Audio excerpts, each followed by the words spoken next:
Right now, how we are using in our daily practice or surgery is, so this AI and 3D imaging technology. మీరు next 10 years లో ఇది ఏ రకంగా impact చేస్తుందని మీరు భావిస్తున్నారు? So what are the pipeline inventions right now? అంటే orthopedics లో specifically the biggest thing right now is still robotics only. Okay, robotics తోనే మాకు ఆల్రెడీ ఇట్స్ బిగ్ ఇన్నోవేషన్. దాంట్లోనే స్మాల్ ట్వీకింగ్, స్మాల్ అడ్వాన్సెస్ అవుతూనే ఉంటాయి. ఆ రోబోట్స్లో as AI tools are used, but as a surgeon నాకు ఇమీడియట్ ఏఐలో ఇది కావాలంటే అది రాదు. In other applications we are using. ఇప్పుడు సర్జరీలో ఇంకా మనం అది యూజ్ చేయట్లేదు, బట్ వస్తుంది, అది కూడా వస్తుంది డెఫినెట్లీ. మా రీసెర్చ్ కోసం, మా రీడింగ్స్ కోసం దాంట్లో ఏఐలో అకాడమిక్స్లో చాలా అడ్వాన్సెస్ వచ్చాయి. బట్ చేసేటప్పుడు especially robotics is the newest advancement.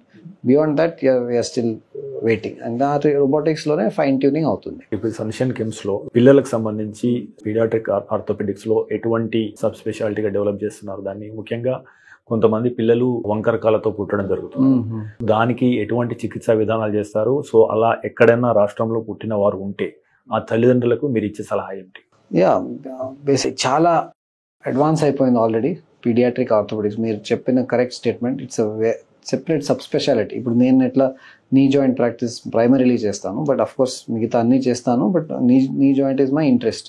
అట్లనే ఆర్థోపెడిక్స్లో కొన్ని స్పైన్ సర్జన్స్ ఉంటారు, షోల్డర్ సర్జన్స్ ఉంటారు, అట్లనే పీడియాట్రిక్ స్పెషలిస్ట్స్ కొంతమంది ఉంటారు. పీడియాట్రిక్ ఆర్థోపెడిక్ సర్జన్స్ అంటాం దాన్ని. So paediatric orthopaedic surgeons are those that newborn నుంచి 18 years వరకు మొత్తం స్పెక్ట్రమ్ కవర్ చేసి ఆ డిసీజెస్ ఆర్ ఆర్థోపెడిక్ కండిషన్స్ని ట్రీట్ చేస్తారు. ఇప్పుడు మీరు అట్ బర్త్ అదే అడిగారు. చాలా డిఫార్మిటీస్ ఆటోమేటిక్గా కరెక్ట్ అవుతాయి, బట్ కొన్ని అవ్వవు. So early detection at the time of birth, paediatrician themselves అంటే గైనకాలజిస్ట్, పీడియాట్రిషియన్ ఆ టీమ్ నుంచి మీకు ఆల్రెడీ ఒక గైడెన్స్ వచ్చేస్తుంది that yes there is something wrong in the formation of the limbs. So already వాళ్ళు చెప్తారు పీడియాట్రిక్ ఆర్థోపెడిక్ సర్జన్ దగ్గర వెళ్ళి ఆ కరెక్ట్ మెజర్ తీసుకోవాలని.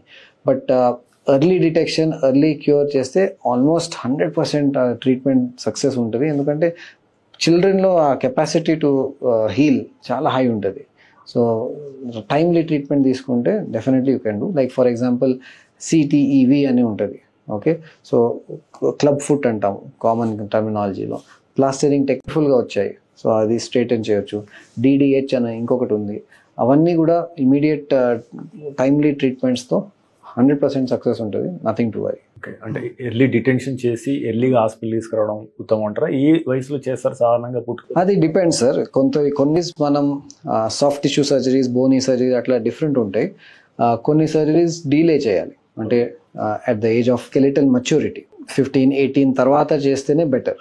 బట్ కొన్ని సర్జరీస్ ఎర్లీగా, సో ఈవెన్ విదిన్ 6 months చేస్తాం.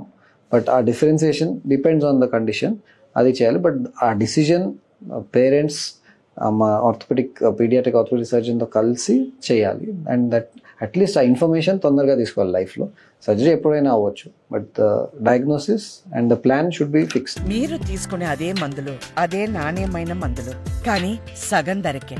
అవును, మెడ్ ప్లస్ బ్రాండ్స్ పై 50 to 80% తగ్గింపు.